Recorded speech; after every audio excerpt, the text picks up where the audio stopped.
So we are going to now investigate a little bit into what is meant by conscious meditation. We know about habitual meditation, and we now know a bit more about natural meditation. But what is conscious meditation? Why is it called conscious meditation? It is said that conscious meditation requires self-knowledge. So we need to investigate what is self-knowledge. Now, if you ask anyone the question, do you know yourself? The person will say, yes, I know myself. When we say self-knowledge, we mean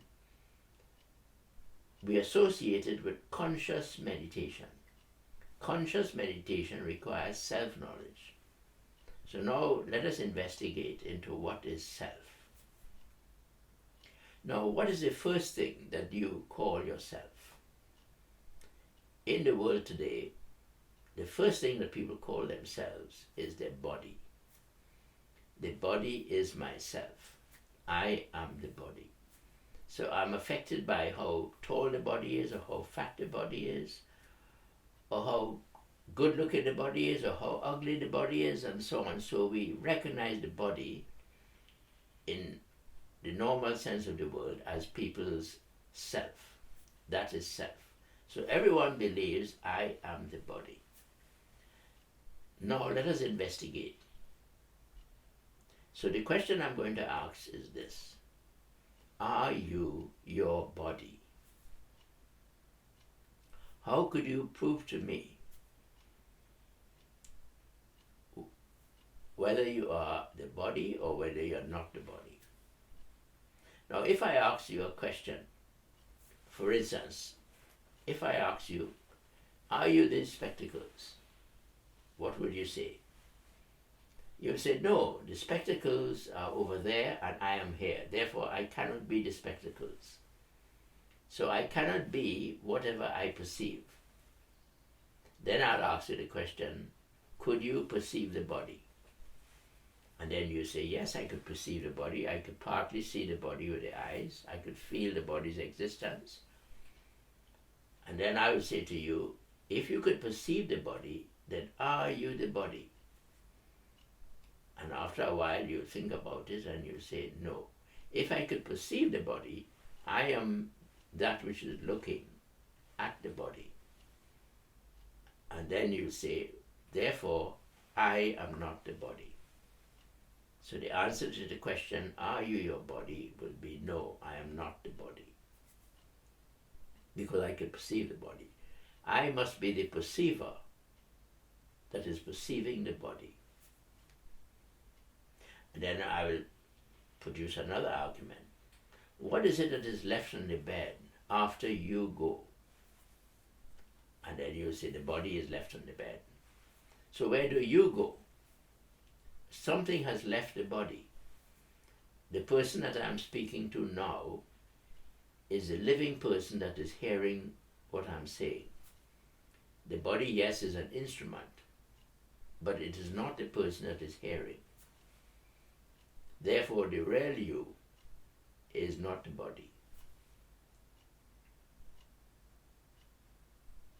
So it means to say that the conscious part of you is now different from the body part of you. The conscious part of you is giving the body consciousness, but it is different and separate from the body. So I am not the body. I am conscious relative to the body.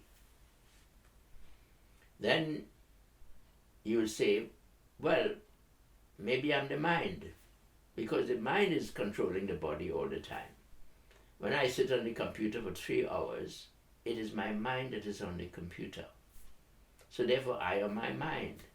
I am working out all these things on the computer and I'm doing all these things. Therefore, I am my mind. And then I will say to you, well, no. You are not your mind either. So I will give you an example. I would say, okay, bring a red rose to mind. And then I would say, well, I don't see the rose. Are you seeing the rose? You say yes. Where's the rose? The rose is in my mind. Are you looking at it? Yes. If you are looking at the rose in your mind, therefore are you your mind? And then you will say, well, no. I am looking at the rose in the mind. Therefore I am not my mind. But most of the time, human beings believe that they are their minds.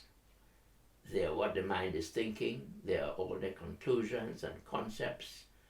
Things like religion and race and all these things are concepts in the mind. They believe that that is them. But in fact, it is only a thought. It is only a feeling that is running through the mind at that moment. It means to say that the conscious part of you is observing the mind. You are conscious of the mind. Now, what we are proceeding on is what is called self-knowledge. Conscious meditation requires self-knowledge. So now you realize that you're not the body, you're not the mind. The question is, there's something deeper down than the mind. What is it? So let us take another step. Now I'll ask you the question, are you angry most of the time? You'll say, no, I get angry sometimes. When I see someone or somebody that annoys me, I could feel and see the anger coming up. And at that moment, I may get angry. But occasionally, I just decide, look, I had enough of this anger. I'm not going to get angry today. So it means that all the possibilities like anger, fear, frustration, greed, envy, joy, happiness, freedom, purity, love, they all exist in a deeper part of us, in a seed form, as though they are at rest. And when the external impression comes in of an equivalent nature, it awakens the equivalent seed form, and that seed form then fills the mind and the body. This level that is deeper down than the mind is called the human nature. Now, in the human nature are all the possibilities for every human being. All the negative possibilities and all the positive possibilities are equally in every human being.